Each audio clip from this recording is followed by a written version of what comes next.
Alice Shattuck is absolutely giddy. This is true. Because we are thrilled to bring on Spencer Klavan. You know him. He's associate editor at the Claremont Institute, features editor at The American Mind, the host of the Young Heretics show. And most of all, the reason that we're talking to him today is he is the author of How to Save the West, Ancient Wisdom for 5 Modern Crises. Spencer, thanks so much.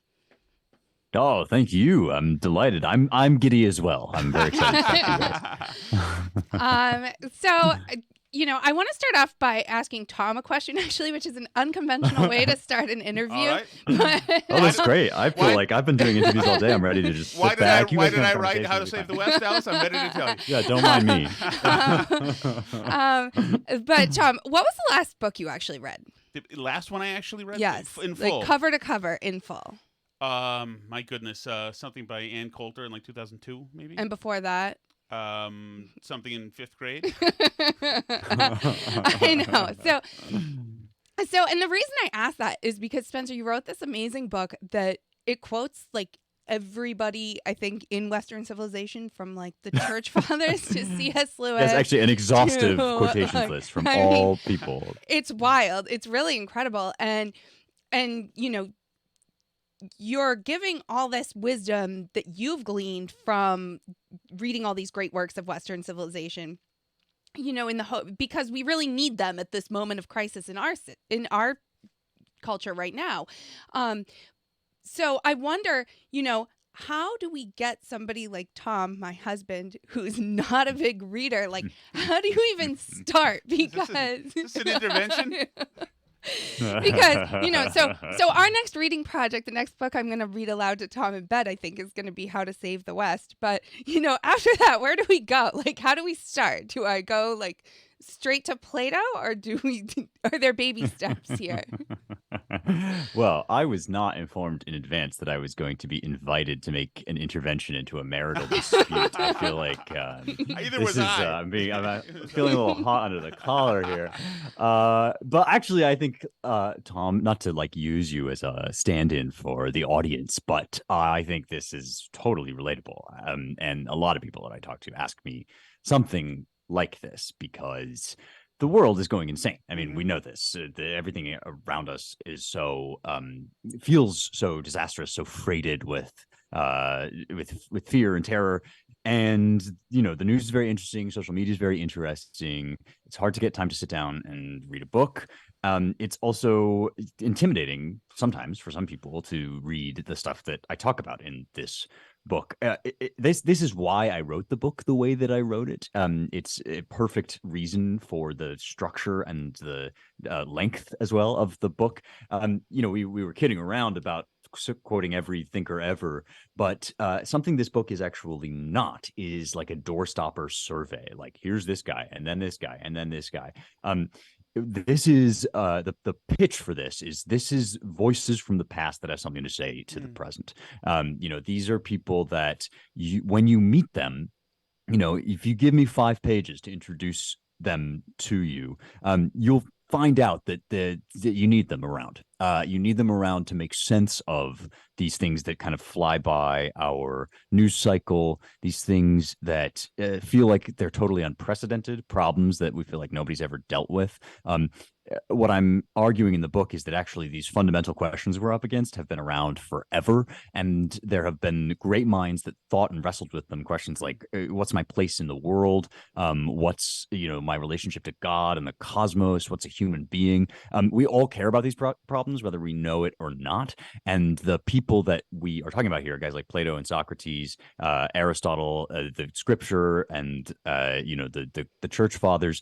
These aren't like there for eggheads like me. They're not there to furnish material for PhD theses. They're there for us to encounter what it means to be human and how to be excellent at being human. I think you'll like it. I think when you actually dip your toe in it, this is something that you can start to take ownership over, and it becomes less of a chore and more of a friend.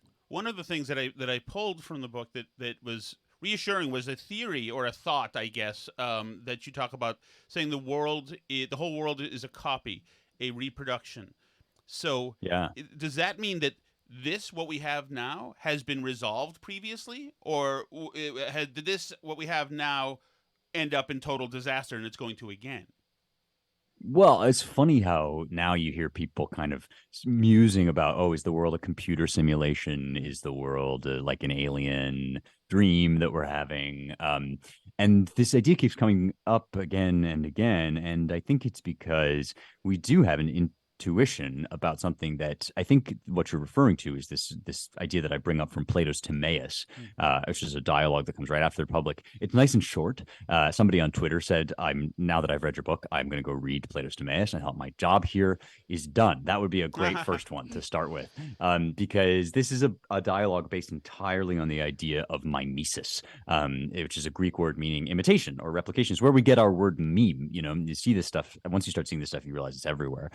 And the idea is basically there is one God, the demiurge, who created all of the cosmos, and everything in it is a reproduction, is an imitation of him. It's as close to him as possible. And therefore, we kind of enter into this relationship of replication with one another. We enter into a kind of, we reflect the world back at itself, is a way of putting it. This is what we do when we make art, for instance. We have an experience and then we try to make a mimesis of it, to reproduce it, to reflect it. Does that mean that everything that happens has happened before and it's all gone wrong? I kind of addressed that at the end of the book, the crisis of the regime. And the answer is no. I mean, nothing is written in the stars until it happens. There would be no point in talking about this stuff if we didn't feel like we had some agency in the world. I really believe we do. And I think that these templates that we use to understand, how stuff has gone down in the past, these are templates. They're not prescriptions. They're not like, oh, we look a lot. We do look a lot right now like Rome at the end of her republic. There's no getting around that. But all that tells us is that we are flirting with disaster. It doesn't tell us that disaster is inevitable. And that's, despair is a sin for exactly this reason. It's because if you really believe that there's no hope, what are you going to do? You curse God and die, essentially. I mean, this is not actually, it's not the most inviting way of looking at the world. And it's also not the truest way of looking at the world. It's based on a false claim to knowledge. We actually don't know what's going to happen in the future. And that's good news and bad news, because I literally mean we don't know. Like we don't know if it's going to be good. We don't know if it's going to be bad. We know we have a job to do, and that's carrying this tradition forward. The book is called How to Save the West, Ancient Wisdom for 5 Modern Crises. He is Spencer Klavan. Spencer, you talk about transhumanism in the book, and certainly when you look at how we're ceding parts of ourselves to technology today, it certainly seems like it's in play, but is that something that's not brand new? Right. This is a great example of something that at first glance seems completely new. It seems like it's never been done before. It's never been proposed before. It's never been possible before. The tech is new. So at that level, at least, it's unprecedented. But the thing about it is when you scratch the surface, you realize that underneath the ideologies, underneath the transgenderism, the transhumanism, there is a very, very ancient, you might even say perennial, eternal problem, or I call it a crisis. You could call it an anxiety, which is, why do we have to have bodies? Why do we have to die? Materialists tell us that all we are is our bodies, and everything else is kind of an accident or an illusion. Our neurons just happen to produce consciousness. But we all know that's not true, because our consciousness is the most important thing about us. How we access everything that matters. That's how we access truth, love, desire, memory, dreams, all these things that without which there'd be no point in talking about any of it at all. So the question of the materialist is exactly backwards. It's not why the hell do we need to have a mind or a soul. It's why the hell do we need to have a body? Bodies are a pain, man. They break down, they die, they are incredibly burdensome in a lot of ways. And this, according to the Christian account, is because the world has fallen. We're not meant to die, but we do. And so there's all these struggles that we face. As long as there has been philosophy, I'm pretty sure there has been this impulse that the solution to the problem is you aren't your body. Your body is an accident. It's a burden. Your whole task as a human being is to ascend into a purer state, into something that leaves the body behind or just uses the body as a kind of appendage, a robot. You hear talk now about like skeleton mech, bone suit piloting meat armor, you get all this stuff. But this is all again, it's very ancient, and it famously does not work. It's like one of the great bad ideas of history, something that always ends us up sicker and sadder than we started. And what I'm arguing in the book is there is a reason for that. And the reason is that our bodies aren't a mistake. What they are is the language of our souls. They are the kind of raw material which God has used, which we use to express and to discover everything about us that is more than matter. The term for this in philosophy is hylomorphism. It comes from Greek words. It means form in matter, that the stuff that we're made out of isn't just stuff. It's threaded through with spirit, with form. What that means is your body is not a mistake, and your mind, your soul is not an illusion. The body is the language of the soul. It's also the vessel, not for nothing, but it's the vessel that God himself chose for walking the earth in. So you don't want to discard it, and you will be happier if you think of it that way. You will actually have the benefit of an ennobling vision of the self. But yeah, it's transgenderism is new in a certain sense, but the problem is very, very old, and so are the solutions. Yeah, and it's so interesting that we went down this path kind of because your book is set up as 5 separate crises. Crisis of reality, of body, of meaning, religion, and regime. But in a way, they're kind of all the same crisis. They're like all one Yes, I'm so glad you confusion. picked this up. Totally. And it's interesting. I forget which section you even said it in, but you brought up the Marvel Cinematic Universe and how like it's split into all these different multiverses, and that like voids the whole thing of any meaning. The fact that like anybody can come back at any time is the fact that everybody's kind of immortal in this weird way. It just sucks all the meaning out of the universe. And there's this thread of Christian thought that believes that that people die, we're given mortality in Genesis because you can't repent if you're immortal. That Satan can't repent.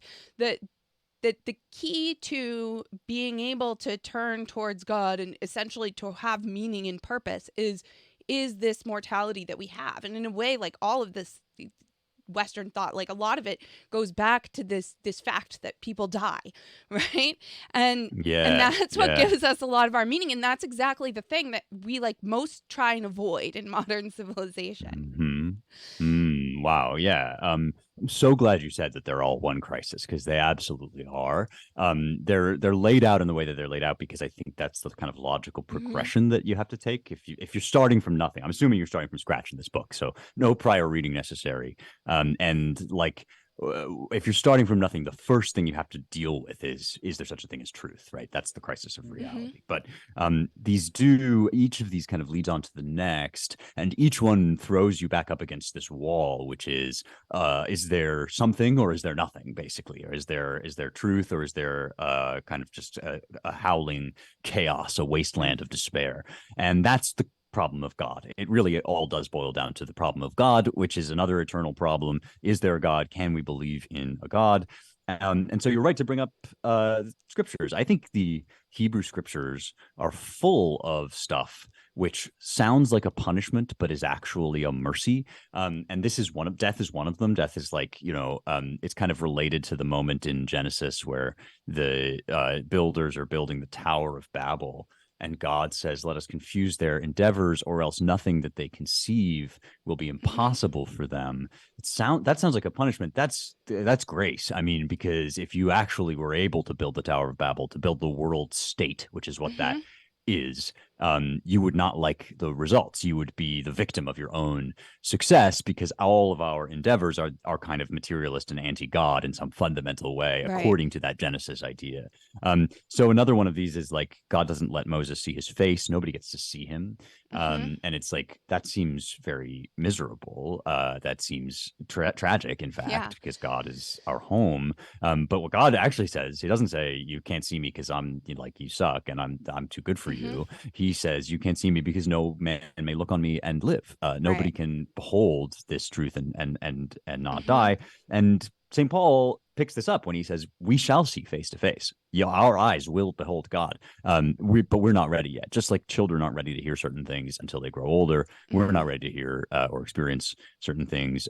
Death is a kind of it's a guardrail in some ways. It's a limitation, because if we had eternal life, but we also had sin, which is what we get from Eden, we well, we wouldn't like the consequences. It wouldn't Right. it wouldn't be pretty. So yeah, I think you're absolutely right. This stuff is there to give meaning to our lives, which is so crucial. Right. And it's so interesting because right now, and you also reference this in the book, we're kind of at a point in our civilization when a lot of people are rejecting all of this wisdom whole cloth, like saying, we don't need all this Mm, garbage. It's just a bunch of old white men. Like, forget all of it. We're going to go read gender yeah. queer instead of this. And like, who needs that stuff anyway? And it's like, Well, I mean, do you think there's like a malicious motive behind this? It's hard to not ascribe some kind of malice to people who just want to throw all this out. I know it's the evil or stupid question, right? And it's always important to remember that this is not mutually exclusive. Like you can be evil and stupid at the same time. And so when we talk about our elites, I know a lot of people say, well, is this intentional? Is this intentional malice, or is this just sort of incompetence, arrogance, ignorance? And I actually think these things breed one another. Ignorance breeds malice, malice breeds ignorance. And so what I describe in the book is this narrative which has taken shape at least since the 70s, but really earlier than that. That, as you say, these texts, this wisdom is fundamentally flawed. It's not just wrong in certain particulars, but it's at root, it's wrong. The 1619 Project, America is racist in its DNA, right? And so all of it has to go. All of it has to be overturned. There are Marxist roots to this. There is a kind of a Mhm. Marxist critical lens that's applied here. But I think at an even more fundamental level, it's a perfectly designed narrative because it's designed to keep you from figuring out how wrong it is. You can only sustain these opinions about the great texts if you never crack the spine of one. And so the whole point is to sell you on the arrogance of thinking, I don't need this stuff. I don't need to feel small in the face of the great minds of the past. I can simply write it off, and I never have to challenge my assumptions about this. There is, of course, an inherent contradiction in all of this, and it's what makes the thing tragic rather than merely farcical, and that is, the accusation always goes something like, well, the founders held slaves, right? They were slavers, and that's evil. Now, slavery is evil. Being a slaver is wrong. How do we know that? What gives us the moral ground to stand on to say mankind is free, absolutely, born free, created in the image of God, and endowed by his creator with certain inalienable rights? It's the Western tradition. That stuff doesn't fall out of the sky. We don't just believe that. We're not born thinking that way. And in fact, if you study history, you will discover that most people throughout most of time have not felt this way about stuff. They didn't think that all men were created equal. These ideas had to be hammered and chiseled painfully out of the mind of man. They had to be defended. People had to die for them. And if we ignore them, if we throw them out because, they weren't perfectly embodied at the moment of their Mhm. genesis, when they came into the world, they didn't instantly apply everywhere and always. Well, it's like, of course not. I mean, nobody lives up to these ideals now. That's the point of an ideal. You fall short of it. I fall short of it. The guys that are making these attacks certainly fall short of it. So it's like, compared to what, right, is always the question that you have to ask. And I ask this Mhm. to people all the time when they give me this stuff. It's like, compared to what is this tradition lacking and wanting? What's your alternative? Oh, it's identity politics. It's paganism. It's tribalism. Like, that's what you've got to offer. I'm sorry, but there's just more. We've got better resources than they have, and that's the point of the book in some sense, is to offer them. Well, yeah, it's so important that you say that too, because I think there's like a huge lack of understanding of how much of what we consider just sort of like basic morality is a result of this civilization that like created everything we know, and we just don't know we're in it Yeah. because we're like fish swimming in water. And like I don't think people realize how much comes from that, and that like if you just cut it all away, how much else goes with it. Like, I use the Yeah. example to people all the time because they're like, I'm like, oh, you talk about like infanticide or like assisted suicide and all these things. And, you know, like ancient people routinely left out babies to die all the time. And like only in Rome, Yep. it was like a big topic of conversation. They were like, these Jews and Christians, for some reason, they don't leave babies out to die. It's so Yeah, weird. they keep all their disabled babies, like those weirdos. I know. Yeah, like the Stoics, are kind of proto-Christians in this way, and that they have this idea of, the universal worth of man. But they were oddballs. They were weirdos, odd men out, and that's one reason why early Christianity has such an affinity for Stoicism as compared with some of the other ancient philosophies. The Spartans were throwing babies off of cliffs. Plutarch talks about this in the life of Lycurgus. They examine babies, they see if they're worthy, and there's a sort of a forgotten part of that passage that I think is worth highlighting. The reason why the Spartans have to be so selective about their young is because the state apportions every person a tract of land. It's because they are effectively socialist in this regard that they can only permit certain babies to live. And this is a bare observation about the tight connection between state-run economies and genocide. Why does this stuff come up again and again? That's why. It's because this is a pagan idea. This is like an idea that kind of it comes naturally to man unless he has the guidance of the stuff that we're talking about here.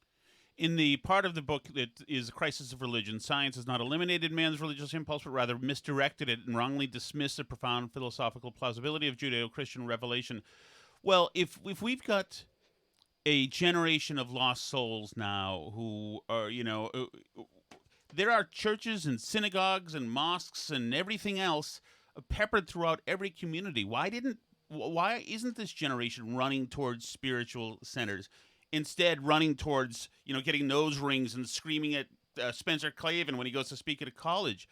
Why didn't they run towards the salvation in these buildings that have been standing forever?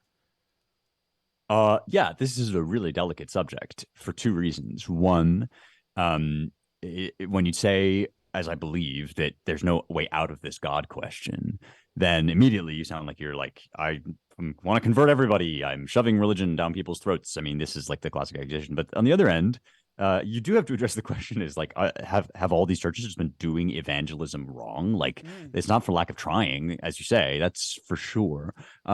And, I think we are seeing hopeful movements in the Christian and Jewish faiths in pockets of places. But I do think there's something we're missing on this. And that is, in some sense, how basic the questions are that we're dealing with. I belong to a particular church. I think it would be great if everybody tomorrow were part of that church. That would be a positive good in the world. Same. I would be really happy. Yeah, right. Exactly. I would be really happy if everybody believed every word of the Nicene Creed. That would, I think that would be a net positive all around. But that's not the conversation that we're having. And oftentimes we leap into evangelism at that stage without going through the many preliminary steps, without recognizing how bereft people are, how basic the issues that they're up against are. And so that's why the religion section in the book is very minimalist in this sense. It's just about, recognizing, surrendering to the fact that you're already worshiping and asking the first question, which is what's worthy of worship. That's the question that I think the church should be asking all the time to people, because it's not working out well the way that things are currently going. It's not a recipe for happiness. And the church does have better resources, but you got to go one step at a time. It's interesting because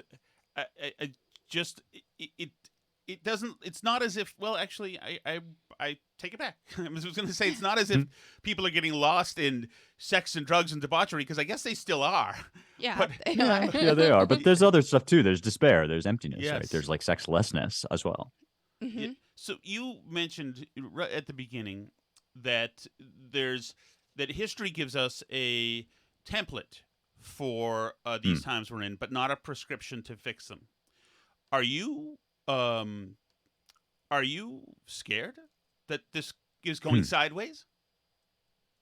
Yeah, I mean, what I meant by it history doesn't give us a prescription is I meant that it doesn't tell us what's going to happen. Absolutely. Yeah. I do think history offers some good guidance for what we should do. But yeah, of course I get scared. I don't know if you guys are watching The Last of Us, but there's that great scene where the girl is with this young boy and he says, "Aren't you scared?" And she says, "Don't I look scared?" And he says, "No." And she says, "I'm scared all the time of everything." Right? Huh. Like that's what courage is premised on fear. Right? You have to be afraid in order to even show courage.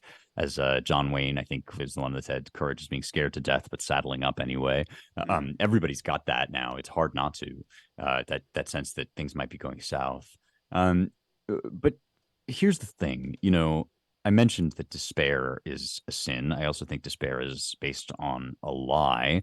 And the way I know that is because I understand myself as an inheritor, not just of American citizenship, but of the Western tradition, which is a tradition that has withstood the rise and fall of civilizations because it is a tradition of seeking absolute truth, and absolute truth belongs to God. And because I believe God is real, I have a leg up in this respect. We have an advantage here, which is there is a God. He does love us. And in fact, we're dealing on his timescale, not ours. You think about somebody like Marcus Cicero, who lives and writes at the end of the Roman Republic, which, if any time looks disturbingly like ours. It's this period at the end of the Republic. Cicero has to retreat from public life. He starts talking about writing a republic in letters because we can't have one in fact. We have to write this theory about the Republic and why it's good, even though it's going away. And in the immediate term, Cicero is an abject failure. He does not preserve the Republic. It's over. The new regime is coming. Cicero is one of its first victims. In that sense, of course, he fails.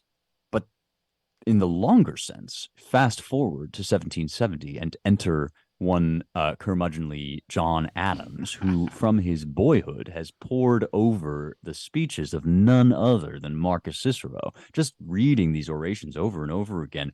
What does he do? He gets up and gives the great speech in defense of our Declaration of Independence, setting this country on the road to its genesis. When you're dealing with that kind of a tradition, with that kind of a time scale, you have no room to despair. You have a job to do, and that's to carry the light, because you don't know what future generations are going to pick it up. All you know is the effort will not be wasted.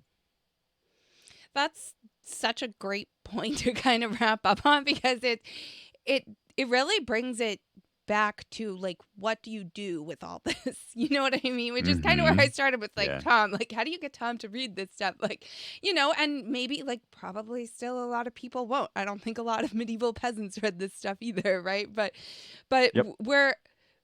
We have all this, and we're in it now, like, swimming in this soup of all this stuff, and, like, we do kind of have a job to do with it, which is to preserve it and to carry it on and to bring it as much as we can to other people around us so they have it too, and to make it part of the culture. And I so appreciate that you're doing this with, like, your podcast and this book, and getting more people into this universe. So definitely everyone go out and buy this book. How to Save Spencer. the West, Ancient Wisdom for 5 Modern Crises. How to Save the West, Ancient Wisdom for 5 Modern Crises. Spencer, as well as a guy who lived in Connecticut for a while. Unfortunately, to a lot of our audience, he spent it at Yale, but don't hold against it didn't take. He's good. I'm still a swamp creature to some extent, but maybe it's worth mentioning that the book is available on Audible as well. If folks are listening to this podcast, they like to listen to things, maybe. I read the audiobook myself, so you can check it out in that way as well. And yeah, I really I hope people enjoy it, because I believe in it, and I think you can benefit from it. Well, it's inspiring, and we appreciate your time so much, Spencer Klavan. Thank you so much. Thank you. It's been a pleasure. Absolutely. Likewise. All right, Alice, we will. How did that go for you, Alice? I loved it. Yeah, I know.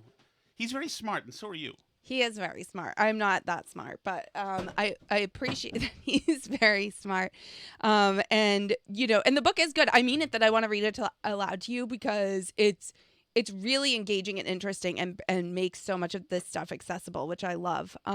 So definitely all of you should go out and get it too. It's fantastic. Spencer's great. He has that podcast too, The Young Heretics, that I like. And yeah, that that is like one of the great pleasure interviews that I've had because I've liked him for a really long time and I think he's great. Yeah, and so I'll run that tomorrow as well on WTIC, so people can listen. That's great. So the one thing I did want to hit was briefly, Joe Biden had a press conference today where they essentially said that the Chinese balloon, we're not quite sure. We think it went off course. It was going to spy on us in Guam. This is what the New York Times was reporting. And then they suggested that the Biden got up there and just ridiculously today did not take questions. He started to. They were yelling at him, but he got ticked off. It was he said the rest of the balloons were probably hobbyist balloons or something like this. So there's already one group that's claiming they might. Yes, it might be. We have less information now than we did before. So this is how the press conference ended. This was a press conference where it was a press briefing, but he should have taken a bunch of questions because there's no questions being answered. This is how it ended. I expect to be speaking with President Xi, and I hope we're going to get to the bottom of this. But I make no apologies for taking down that balloon. Thank you very much.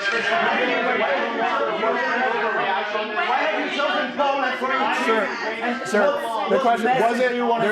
There's been criticism. There's been criticism that this wasn't. There's been criticism that this. Trying to compromise by your family's business relations. Sir, Mr. President, there has been criticism. Did you overreact? Mr. President, there has been criticism that this was an overreaction that was done because of political pressure. You can come to my office and ask the question when you have more polite people. Mr. President, why have you chosen Poland for your trip to mark anniversary of the war? And what's your message? What?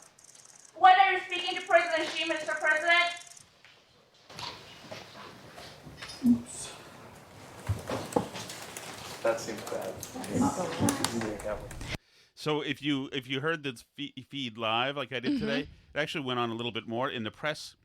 The communications people lambasted the press for asking those questions. But now, I mean, it's just a ridiculous thing that we've got no real facts. They still don't know. So like, why did we shoot down stuff that's not? Why do we shoot down somebody's balloon? Are we allowed to do that now? We're gonna now hunt down all the balloons? I mean, well, that's the question, right? Like, either these are dangerous things that we're putting everybody at risk and they took decisive and important action, or they're not. They're just like hobbyist balloons that were floating around. So you know, because they can't say the first one because A, it's starting to look like it doesn't seem like it's true, but also because then you start to ask the question, why are these enemy balloons or aliens or whatever floating all over our airspace? Which they can't answer because it turns out maybe they're just random balloons that people have been throwing up there, and they're shooting them down to look like they're doing something because of the spy balloon crisis, and they got in trouble for that. So now this is where we are. Yeah, what a mess. What else do you want to talk about? Did you have something else you want to talk about? Are you still just briefly? tingling? I'm very excited, obviously, but briefly, I wanted to touch on the Fetterman thing. Okay. Because that, to me, is just, like, so sad. Like, I don't even want to do a victory lap over it because it's so awful. If you don't know... a victory lap? He's depressed. I mean, yeah, but my point, like... Like we told you so, but we thought he had a stroke. I mean, well, yeah, I mean, there's that too, but... So, basically, Senator Fetterman's press office put out the following...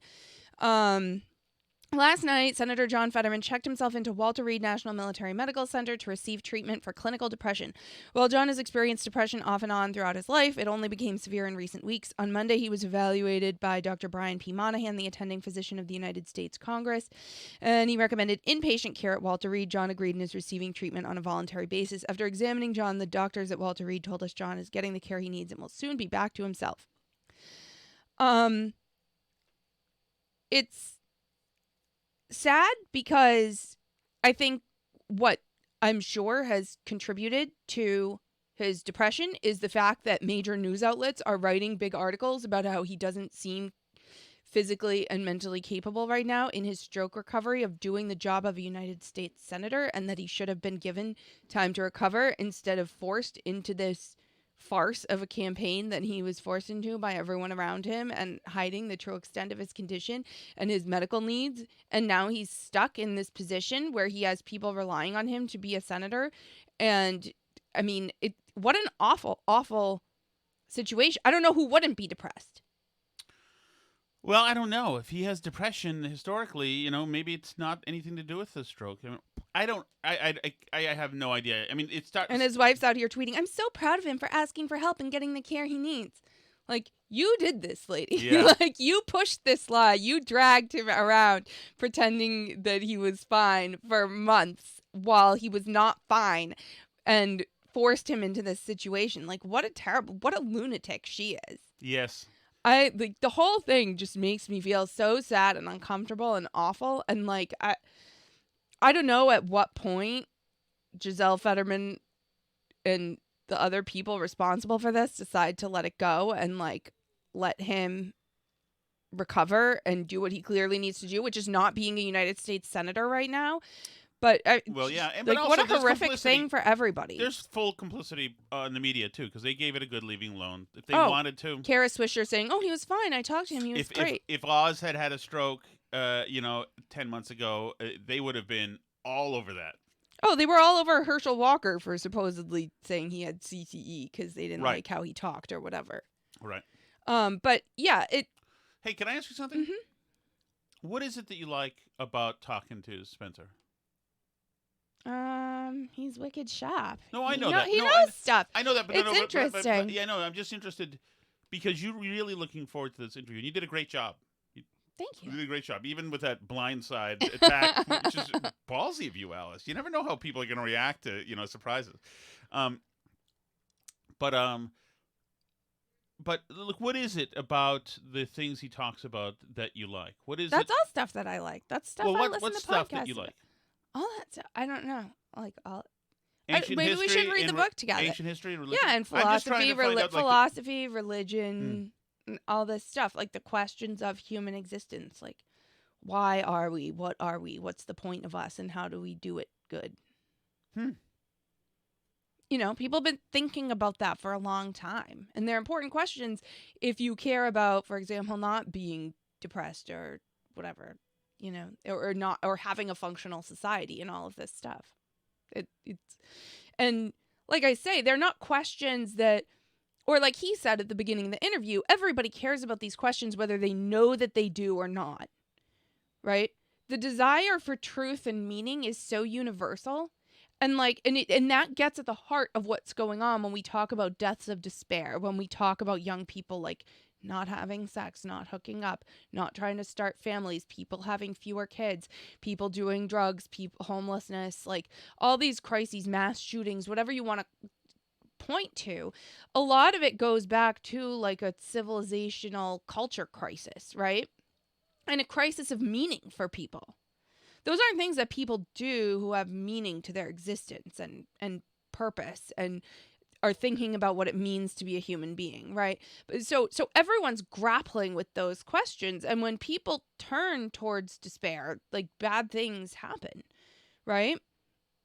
Or the opposite, when people turn towards deciding they have all the answers and secret knowledge and they know everything and they can force us to a better future through the power of their ideas, right? Like both of those extremes lead to destruction, right? Did you want to hit the Don Lemon thing or no? Oh, yeah, we can hit Don Lemon briefly. I've been talking about it all day. Yeah, he sent his apology. Too little, too late. Who even says that? Do you have the audio handy so you can play it so people know what we're talking about? So anyway, so Don Lemon's on TV today. As we talked about yesterday, I was also annoyed by this Nikki Haley rhetoric. Let me set it up one sec. About talking about like the politicians out of the past and blah, blah, blah. And like they're past their prime and like saying, I mean, she is a lot younger than those politicians, but I was saying like her ideas are all old, stale ideas. Right. So like, what's the point? But Don Lemon took a different approach to this. This whole talk about age makes me uncomfortable.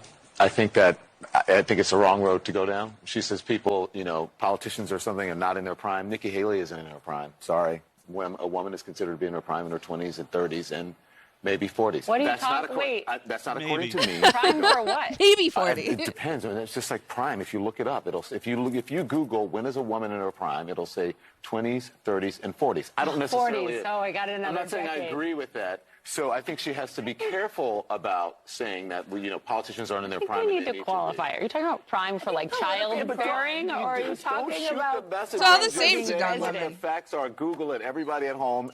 When is a woman in her prime? It says 20s, 30s, and 40s. And I'm just saying Nikki Haley should be careful about saying that politicians are not in their prime. And they need to be in their prime when they serve. I love, too, that he had to Google when are women in their prime. Google or whatever it is. By the way, he's not the messenger.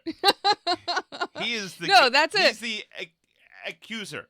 Yeah, that's not like just a fact that you're just relaying. That's when are women in their prime is an opinion. No matter what ages you pick. Yes. No, unless you're talking about like prime ages to give birth to babies. But like, when are women best able to serve as president? At what age is a bit of an opinion. Don Lemon says 20s and 30s, maybe 40s. Maybe. But I love the idea of him having to Google because he's not sure when women are in their prime. He's also, because he is a gay man, he does not have, it seems to me, he does not have a straight man's sensibility in danger sense when sitting between two women that you've said something. To not tell them that they're past their prime. Right. He doesn't seem to be armed with that. And I think most men who are straight men probably would say, okay, I think I better reel There's this always back in. this thing that like men age better than women, like looks-wise. And I think a lot of that is tied to our evolutionary desires because we want to have children and women have children better, younger, and men, it doesn't matter quite so much. Which might also be the reason that he had to go out and Google when women are at their prime because he's not sure. But also like, but it is an interesting thing to say. And I mean, you could say like, it's so interesting that he threw women in there, too, because what she was saying had nothing to do with women necessarily. And, that's a great point. Like, she says, like, our politicians are past their prime. And he's like, no, you're past your prime. Women's prime is done by their 40s. Over. Like, all done. I mean, it's so weird that he, like, went straight to women. Like, Joe Biden can keep serving as president until he's 80. No problemo. I believe he's 56. Well, but men, it's different. No, there's no prime. It's all prime. Yeah, men are at their prime anytime. Joe Biden's still at his prime. Women, though, that expiration date just it's coming for you. Sucks to be you, ladies. What a terrible thing to say. Like I say, he said it was inartful.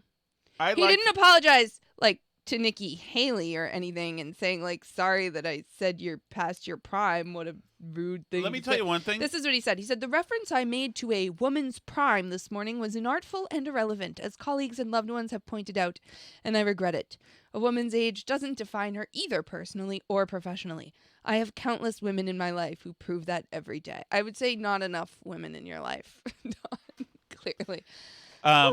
They're yeah, no, it's although if he promises to do that like once every day, that show will be a hit. Oh, people will tune right in. Absolutely. That's like what The View is, basically.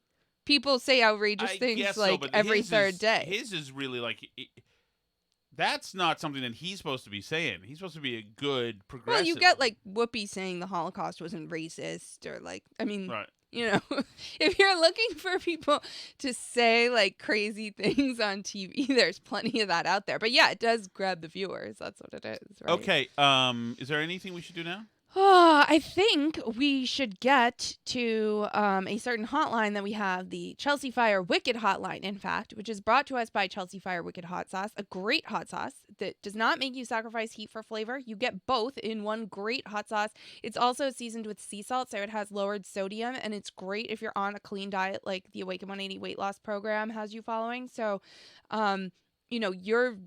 it fits all your needs. They also donate 5% of the proceeds to the Fallen Firefighters Foundation. So all around a great hot sauce. Get it at Market Basket. Get it at Big Y. Get it at chelseafirehotsauce.com. It's funny. I had a Awaken spot a live read today, and how it goes is like he'll tell me, you've got it Awaken in 60 seconds, or whatever.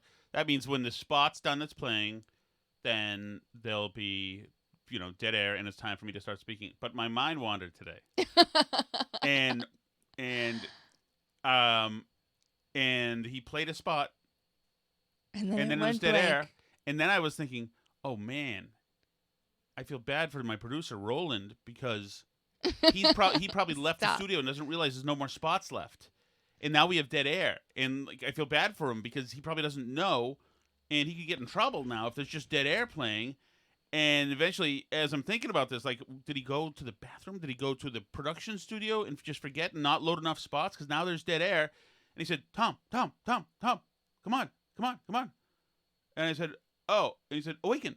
I said, oh, yeah, okay, whatever. But it's so interesting how quickly my mind went from, oh, that poor dude. I feel bad for him. What a screw-up to oh, it's my fault. Oh, I see. I'm not saying anything that I'm supposed to be. That's fun, though. So yesterday, Tom, you on the show, you said Alice had a big, raging hard-on for Nikki Haley. Good thing I wasn't drinking anything because I would have squirted it out of my nose. Yeah, unbelievable. Did I use that term? Yeah. Did I really? Yes, that's what you said. It's an odd thing to say. Yeah, it is. Let's double up on the therapist, Alice. See, maybe this is clearer than we thought. Tom, I'm glad to hear that the happy pills are working so well, but just think of all the manhole covers, vacant lots, and empty buildings that are now lonely that they're not having a discussion with you anymore. Yeah. Yeah, you're absolutely right about that. That is absolutely true. It's funny, I dropped my daughter off in Newburyport today for events that she has, and the place where I dropped them off is one of my crying zones. But that is right, Tim. The things are working great. Still reeling though. Tom Shattuck attacked, and Alice Shattuck attacked by Mike Mitnansky. Oh, I didn't really notice. Oh, you haven't noticed? Oh my goodness! Said that we craved attention, like attention-craving whores, to be talked about on the KMS show. Can you believe that? That madness. Seems, like a very astute observation, actually. I just gotta say it. Sarah Palin is a gilf. She is just fantastic. Correct. My gosh. Correct. Like a fine wine. Correct. Hell, I bet even Stephen Merrimack will agree with me. Jesus, when's she gonna get her OF or a Fansly account? Jeez Louise. At least do a scene with Blacked. My goodness. Scene with Blacked? I think he said Blacked. Fine. What's Blacked? I'm gonna leave it to your imagination. Okay. Hi, Steve from Merrimack. Hi, Steve. Just a quick comment. Nikki Haley. Yeah. Nikki Haley is a lipless wonder. As a man, if my life depended on kissing Nikki Haley, I would refrain. I would go into that great beyond because, she's terrible. Oh, and have you ever seen those choppers? Oh my God, she looks like a barracuda. Oh my God. No thanks. Sarah Palin. I'm shallow, I know, but I don't care. Thank you. Bye. I mean, I don't know how to objectify women like that. I don't have it in me. I don't think Nikki Haley's unattractive, but I'm not really attracted to women, so it's hard for me to judge. Yeah. I'm not from Merrimack, so I don't speak from the gutter like that. But yeah, it's not. I'm sorry, Nikki Haley. Attacks from all corners today, from Don Lemon, from Tom Shattuck, Stephen Merrimack, Mike Mitnansky. I don't know that he attacked Nikki Haley. Thank you so much for listening, everybody. If you want to join us on Patreon for the live stream where you can live chat, you can do that at patreon.com/burnbarrel. We also always put some extra content there. You can always find the show for free, though, at burnbarrelpodcast.com and all the places you like to listen to podcasts. You can find the videos on YouTube or on Rumble. And you can find us on social media at burnbarrelpod on Twitter, facebook.com/burnbarrelpodcast. Email us, burnbarrelpodcast@gmail.com.